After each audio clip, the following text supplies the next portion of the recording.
How is innovation managed at SAP, and how does it foster new ideas? Who decides what ideas to develop, and how are they executed to become new processes, products, or business models? I will respond by saying first that all at SAP is about innovation, because we are at the forefront of developing technology that is consumed both as software on-premise and cloud. So the many vehicles by which we focus on innovation, not only in the research and development groups or in the groups that are developing products, but also by having different vehicles in the format of ventures that we incubate new technologies that then become mainstream, both for our own company as for the market. So there are many ways in which we address the innovation question, all the way from using new technologies for the IT world we're in, to the extreme of looking at new things that are far away from the technology offer, that could then become mainstream in the way not only businesses work, but the way in which we live. And you can see a lot of examples on technologies that are first incubated in the consumer world, and then they become part of how businesses operate. What do you feel Latin American managers lack when trying to make their firms truly innovative? I don't like the word lack, because if you look at Latin America, the last few years have been challenging in many respects.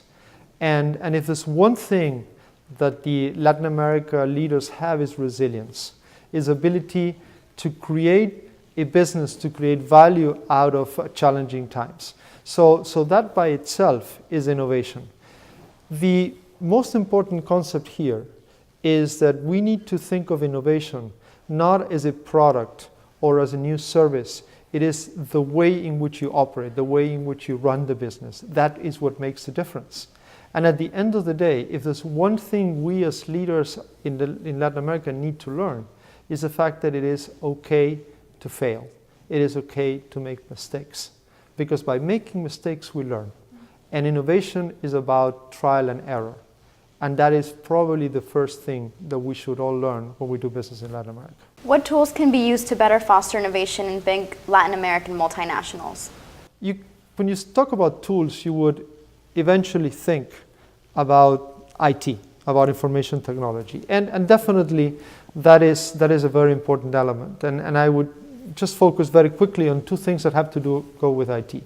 One is the fact that today the most important element, the most important asset an organization has is data. And data by itself is worthless. It becomes valuable when you connect it to the way you run the business every day. You connect it to the transactions and you make it relevant. So that's the first element, the first asset that I would consider. The second one is, how do you consume it? And the fact that all of our businesses are challenged in terms of access to CapEx, the fact that you can consume it in the cloud via OpEx creates a differential. So that's on the IT side. The other tools are more the softer tools, but the ones that make a difference. And they're all around leadership and the role of the CEO. It is the CEO that has to make the tough decisions, who has to allow people to make mistakes, but has to provide leadership for a journey that is easy to define. We know the why and the what, but the most important and most difficult element is the how.